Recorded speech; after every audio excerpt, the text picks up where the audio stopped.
Ooh! The cart's wheels crush the grass as I transport the last batch of supplies into our campsite.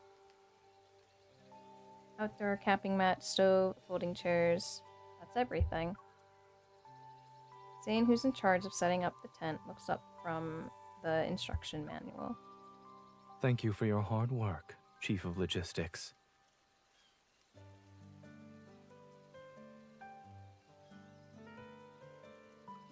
Why do you get super quiet in my ear? It's nothing. This can barely be considered a warm-up. Looking at the tent that has yet to be assembled, I walk over to Zayne. So how's our Minister of Housing doing? Do you need some help? Zayne gives the instruction manual a little shake. I understand the theory, but I ran into a slight problem with the practical application. If you're willing to help, that would be perfect. I pick up 2 corners of the inner tent and spread it out. Meanwhile, Zayne crouches down to compare our setup with the diagram of the manual. The poles were threaded through the wrong loops. No wonder it wouldn't stand up properly. We quickly adjust the crossing poles, then we raise the tent and position it properly. You're somehow a professional and an amateur at this.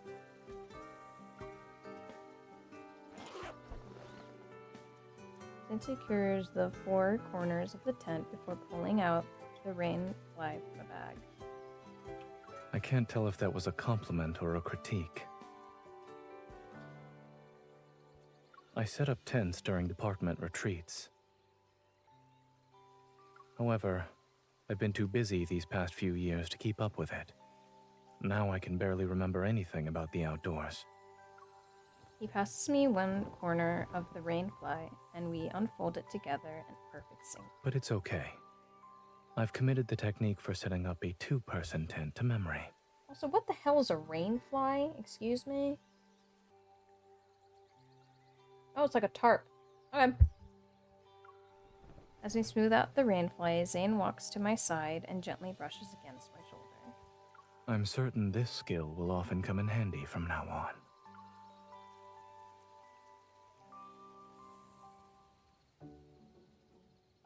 While Zayne's tent settling... Shit. While Zayne's tent setting skills might be a little rusty, his dessert-making abilities are still impeccable. The dessert he packed from home are still crispy. After the satisfying meal, I sink into the folding chair and look at the starry sky. If there's a shooting star right now, I'd wish for... 4. I close my eyes as I speak. I purposely act out an exaggerated display of sincerity. I wish I could have Zayne's dessert every day from now on, especially the freshly baked ones. As soon as the words leave my mouth, I realize how greedy my wish sounds. Every day might be too much. I'll settle for whenever Dr. Zayne is busy. 1 second passes, and then 2, yet all I hear is the whisper of the wind. Is he going to say anything? I open one eye to sneak a peek at him. He catches me in the act, and an insufferable smile appears on his face. You don't need the help of a shooting star to grant a simple wish. I'll take its place and make it come true myself. Above us, the Milky Way shines like a crystal in the darkness. It's as if we've stepped into another world. It's so beautiful. Thankfully, I followed my doctor's advice. He always says that looking up at the sky is good for my neck and shoulders. Your doctor is correct, so you should definitely listen to him.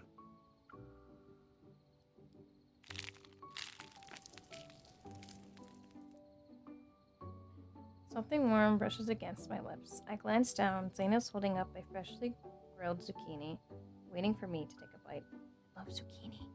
Your doctor says you've been eating nothing but grilled meat and desserts all night. You should have some fiber, too. He's got a point, and with the way he's looking at me, there's no room for argument. I take a bite. Before I can even taste it, uneven grains of salt melt on my tongue, making me instinctively frown. Not good? No, just bit my tongue. It's not salty at all. Try it yourself.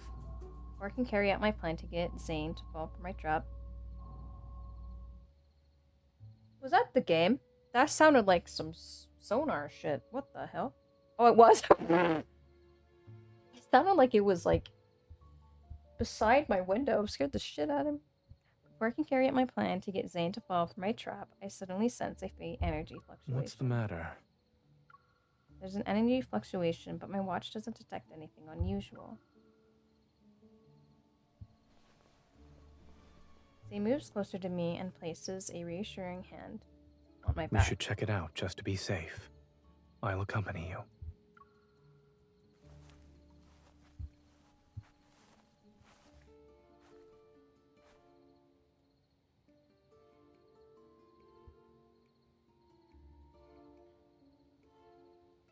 We carefully patrol the perimeter of our campsite, and after we've confirmed there are no signs of any wanderers, we relax. Weird. Why would it? Being vigilant is always a good thing. If I sense anything else tonight...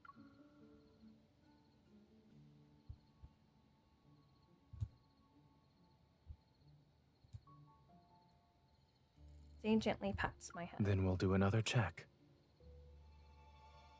You trust me that much? Of course. I trust you unconditionally.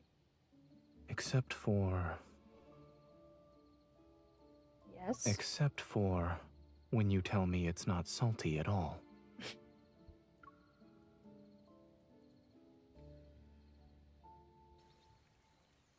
When I wake up, every muscle in my body feels grateful for the air mattress Zayne picked out. I unzip the tent and leisurely start my morning stretch, but then I freeze. In the clearing near our campsite, an imposing tower had appeared out of nowhere. Zayne. I just saw on the news that... Zayne steps out of the tent and seemingly forgets what he's about to say upon seeing the sight before him. What about the news? Zayne pulls his gaze away from the tower, pausing thoughtfully for a moment, before showing me a news article on his phone. Last night, the deep space tunnel experienced another intense disturbance. As a result, several new spatial anomalies have appeared in various locations. After reviewing the nighttime surveillance footage, it's been confirmed that these spaces exhibit no abnormal energy readings. Citizens are free to enter and exit. Your fluctuation sensing skills are spot on. Thanks. But this is the first time a special anomaly appeared right in front of me. Now that I know it's harmless, the tower which had looked so ominous before seems much gentler. When we make eye contact, Zayne understands what I'm thinking. Do you want to check it out? Yes.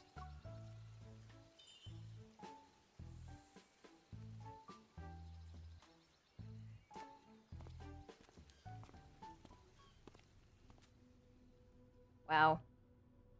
It's always crazy to be back. A lot of time passed before I find the tall tower's entrance, and then we're greeted by a long flight of stairs. Once we're inside, it's like they were waiting for us. Zayne and I breathe a sigh of relief when we finally enter the spacious level Great Hall. I feel like I did half of my daily workout quota by climbing those stairs. It certainly is exhausting. Building a long staircase, has the tower's owner never left this place? Or maybe he was thinking. I clear my throat and deliberately lower my voice. I shall build this tower to be far above the station of mortals. I see. So this is your definition of being above your station. But there might be another reason behind it. For instance, perhaps he dislikes being disturbed. Or he wants these stairs to discourage anyone who wasn't truly committed to visiting. You seem to understand his train of thought. I wonder if the tower's owner would consider you a confidant if you two met. I'm different. I actually enjoy being disturbed by you. And if we ever had a tower like this, I would carefully consider the dimensions of the entrance's stairway.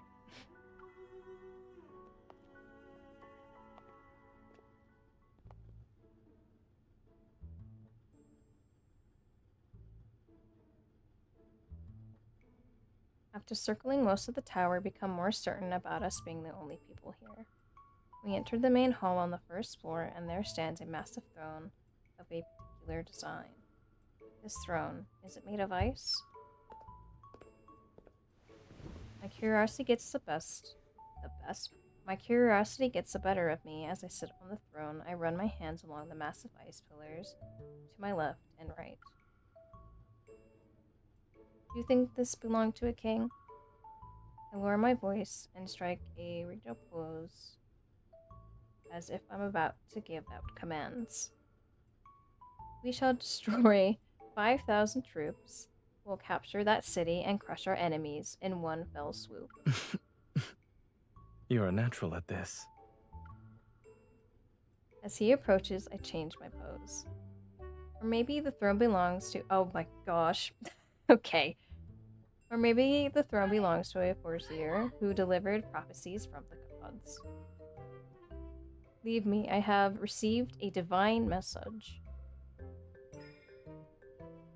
Zayne stands off to the side, lost in thought. It's only when I wave a hand in front of him that he snaps back to reality. What's on your mind? You've been quiet for a while. I was just thinking, how did I never notice you had such a talent for acting?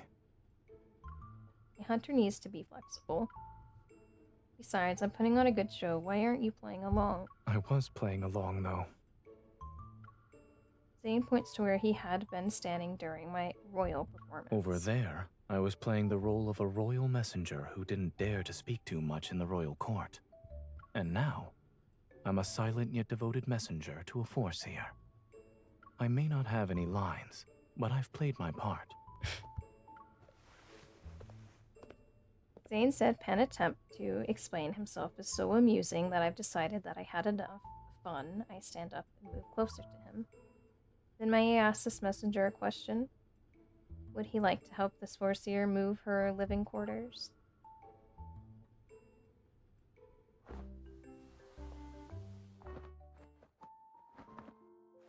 We spend half the afternoon moving our camping stuff into the tower's bedchamber. My gaze is drawn to an unassuming door covered in ice and snowflake-like patterns whenever we pass it. As we pass by the door once again, Zayne and I stop in our tracks at the same time. Since we're curious, let's go in and take a look.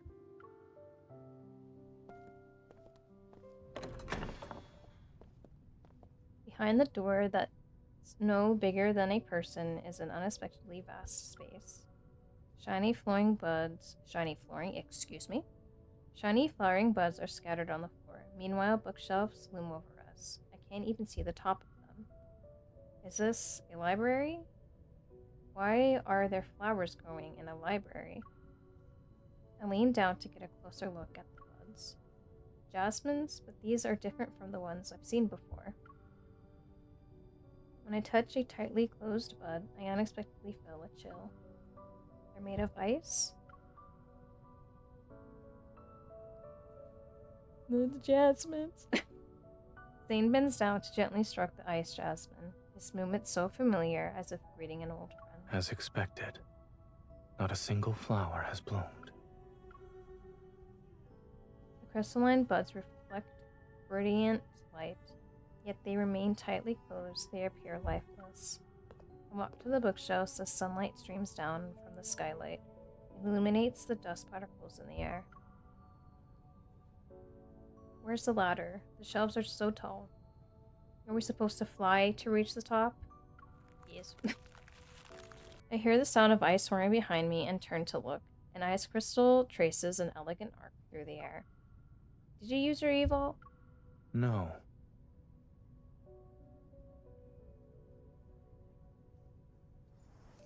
As he speaks, Zayne extends his hand. He makes the ice crystal hover above his palm. It's the ice crystal here.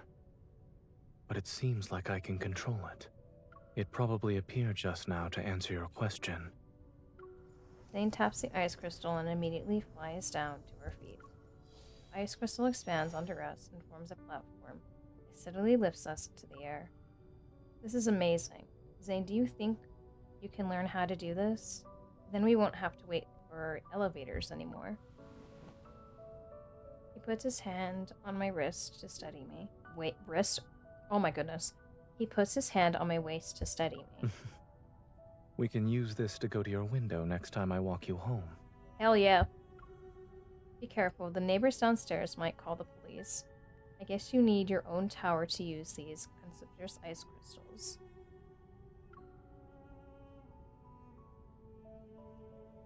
As my gaze sweeps over the various books on the shelves, I grin. They remind me of the medical textbook in Zayne's home. Is there a reason why you're smiling again?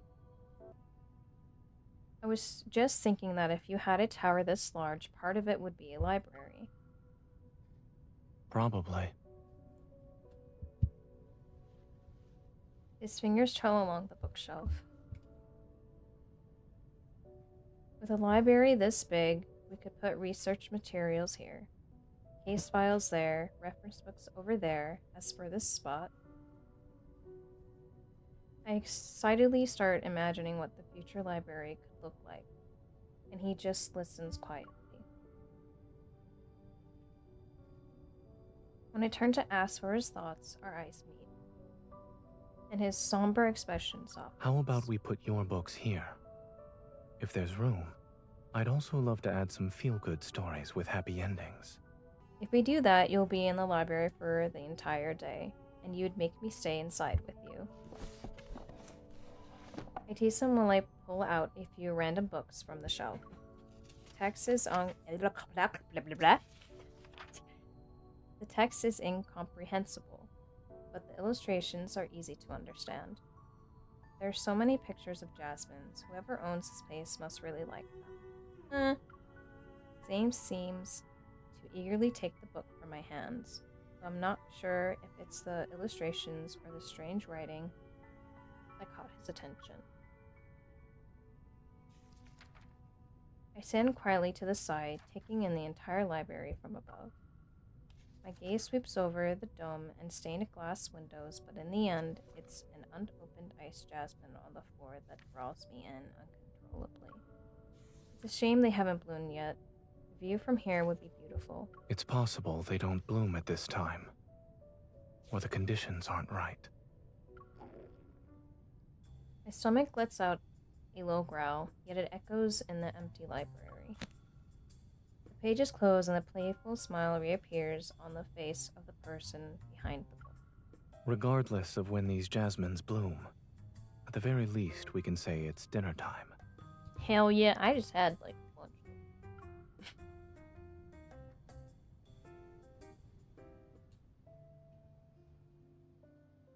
On our third day of camping, we follow our original plan and spend the whole day hiking in the mountains. The weather suddenly changes on our way back when we return to the tower completely soaked. Thankfully, the tower's fireplace is still working. We put in the wood we've collected and finally get a fire going. Do you feel a little warmer? I was not expecting you to be in this outfit. Zayne adds 2 more branches to the fireplace. I feel much better now that I took off those wet clothes. Come here, you should eat something. I bring 2 bowls of instant noodles to the fireplace. After looking around, I decide to use one of the stone stools as our table. This spot is perfect. We have a table and we're close to the fire. The only downside is having to sit on the floor. It's fine. It adds to the camping atmosphere. We sit down on the floor beside the stool. I start to eat, and the hot broth warms my stomach. Containment washes over me. I hope that said that. Sitting on the floor to eat might not be elegant, but there is something wonderfully nice about this. It's like we've gone back to a more ancient time. Indeed. I suddenly have the urge to go hunting after our meal. Devouring some noodles, I pat the stone stool and lean back against it. Who knew having a low table would actually make things more comfortable? If you like it. I wouldn't mind getting a low dining table for our home. No thanks. I'd rather not have hunting become the after-dinner activity when I come over to your house.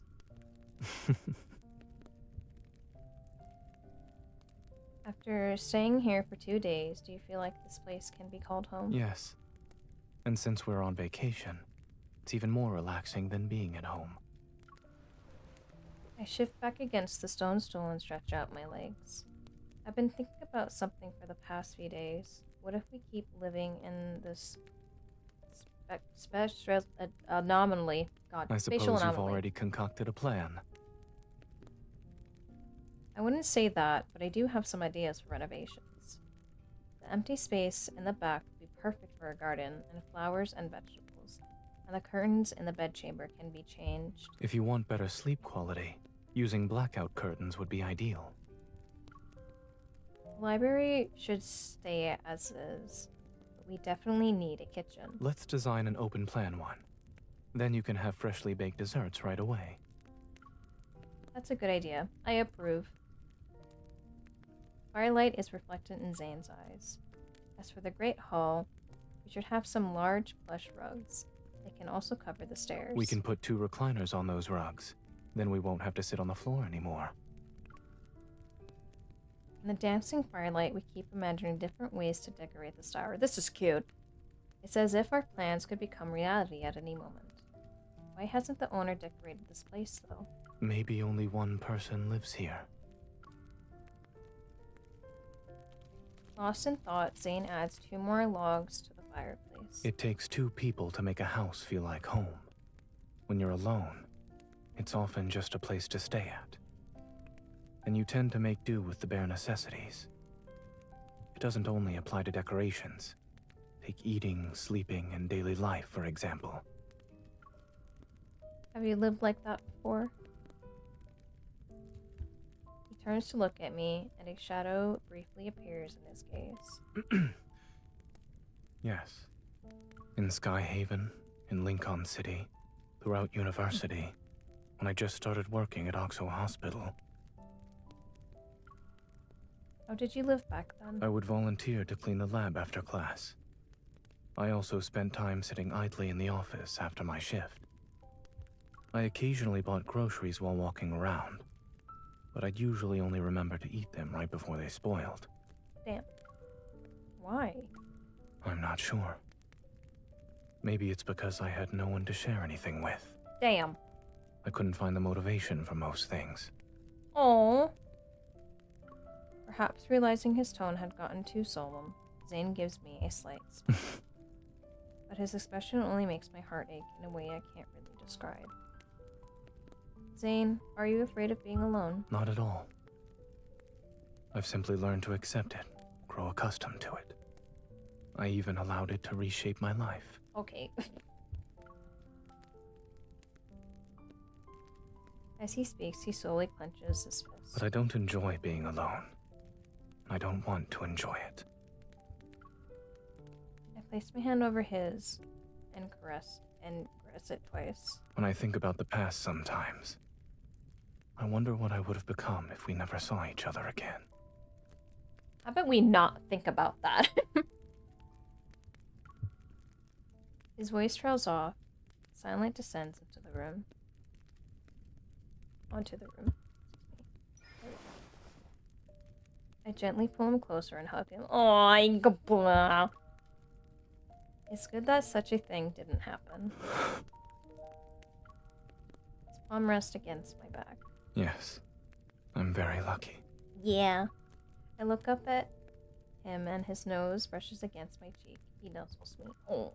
And his cool lips move closer to the corner of my mouth. It happens once and then it happens again. Okay. Don't breathe like that in my ear.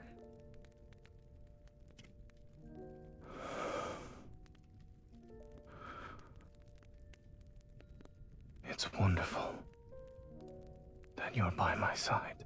Oh. What a cutie. Oh. Damn.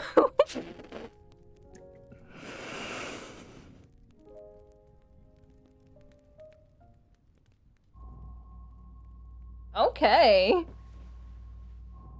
In the middle of the night, I'm jolted awake by a familiar surge of energy. I plan to get up while not waking Zayne so I can investigate, but a warm hand grabs me as soon as I sit up.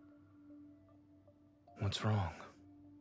Is there another energy fluctuation? You're sleeping in those clothes? Damn. Yeah, it's somewhere in the tower. I'll go with you.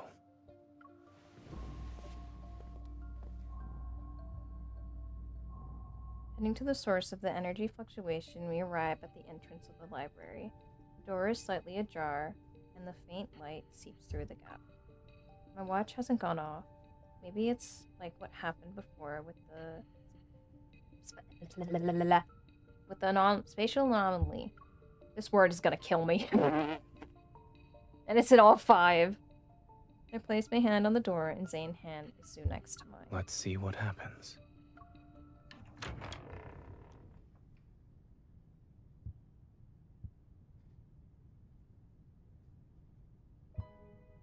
As the library door opens, we discover all the ice jasmines have blossomed. Oh! Reminiscent of a sea of flowers, their petals sway. The jasmines bloomed? Oh my god, it happened overnight. Is it related to the energy fluctuations? Regardless of the reason, we won't be left with any regrets about our trip. The rain outside has stopped before we realize it. Pure and brilliant moonlight streams through the skylight. Under the moonlight, Zayne's features are softened to the point where they exude a rare gentleness. He smiles and holds out his hand to me. Finding this tower is a miracle in itself. It'd be a shame to let the moonlight and flowers go to waste. These cards are cute. What the fuck? I take his hand and together we step into the sea of jasmine. Stop it!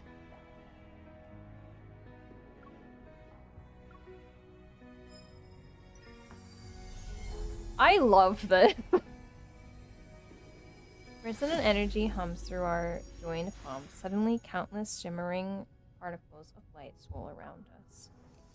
Oh, yeah, well, once they disperse, Zayne and I see our clothes have been transformed. Does a flower fairy live here? Like one who says hello by magically changing people's clothes? I look down at my ethereal gown. I can't help but do a little spin. If there truly is a flower fairy, I believe I'm already standing before her. In that case, as a flower fairy, I say you're the reason why these flowers bloomed. Zayne pauses. Me? Yes, you. Your presence made the fairy's heart blossom with happiness. That's why all these jasmines unfurled their petals. A tender joy reaches the corner of Zayne's eyes. Well then, may I ask the flower fairy to grant my wish? Since I made these flowers bloom. Walk to the center of the sea of jasmines and make your wish. Maybe the fairy will appear before you, and together you'll walk across a rainbow bridge. Oh. Zayne lagged, Jesus. Smiling, Zayne walks, just as I lift my gown, ready to continue our impromptu fairy tale. I see Zayne raises his finger slightly. Ice crystals suddenly form beneath my feet, and they lift me into the air. Oh my god, is it gonna happen? I'm so ready. They're gonna dance. Zayne? Ah! A rainbow bridge Oh might my be beyond God. me, but I can offer steps under the moonlight. Is that good enough for Miss Fairy? Yes! I lost my Apple Pencil tip. God damn it. Not bad. Now, sir, what's your wish? The avarice of my wish is unyielding. Trading all the beauty in this world to make a reality wouldn't be enough. Yet what I have now... Damn it. Bloop! Oh, I'm gonna die. I'm gonna throw up all over myself. Look at it!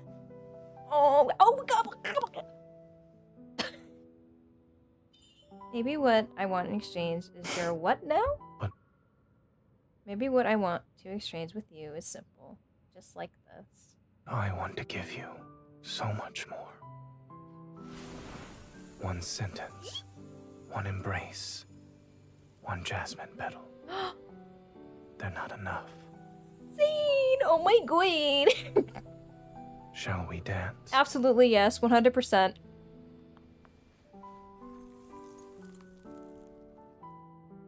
My pleasure, bitch. Zayne.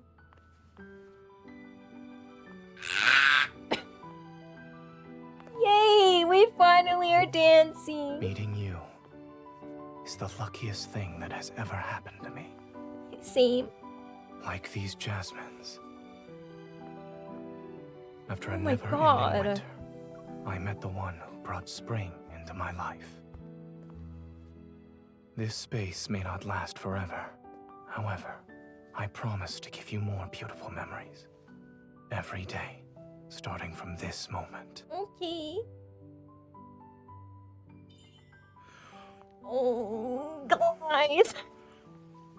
Hell yeah. Oh my god, this is so pretty. That block of blood. So I already went for it, saying you still haven't told me your wish. I wish you could be happy for all of eternity. Oh. But an even greedier wish of mine is... I wish to be the person who's always by your side when you find happiness. Absolutely.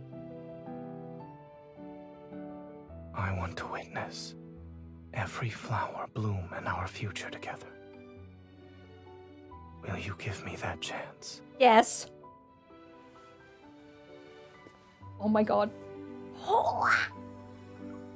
Look at it! Look at it! Oh my... Please. I'm dying. I will. Oh, goofy.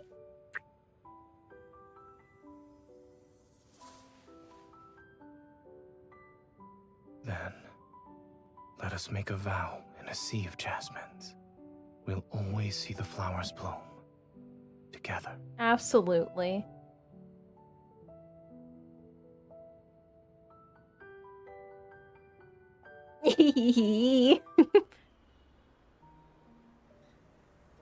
Once we leave the campsite, Zayne and I return to our busy lives. The weekend finally arrives, and Zayne made arrangements for us to meet up. He said he'll fulfill the promise he made a while back. Are you almost here? I'll come to meet you and pick up some seasonings along the way. Almost. Give me 5 minutes. My gaze is drawn to a row of jasmines. Aww!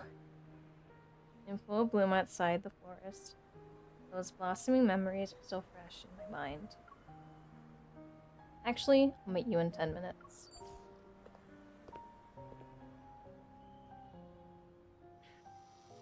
Jesus. I hear the oven timer and Zayne's voice from the kitchen. It's ready.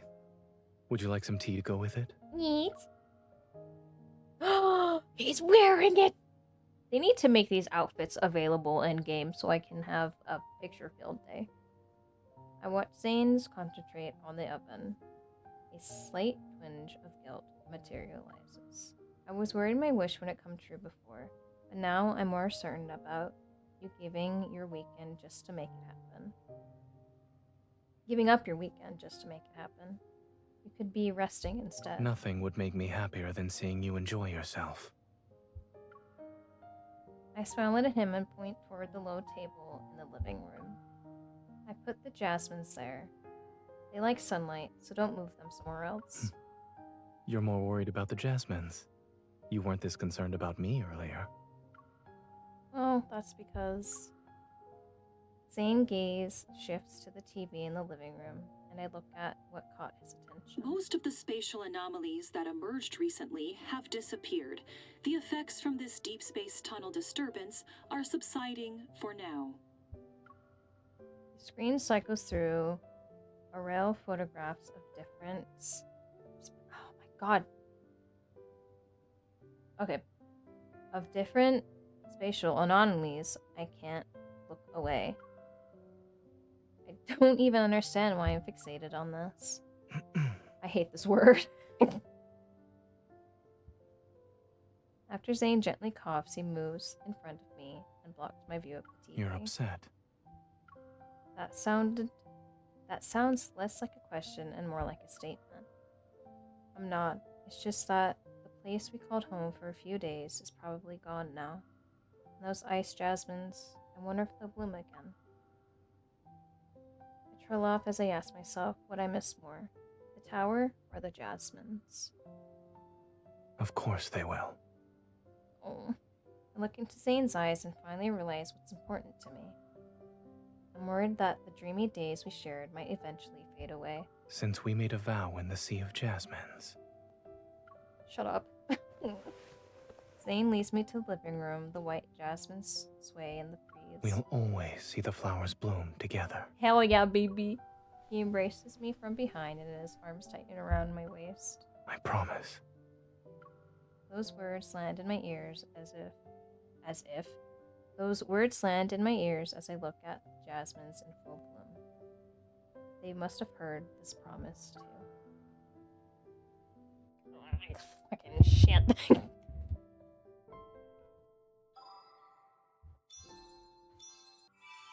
I fucking love.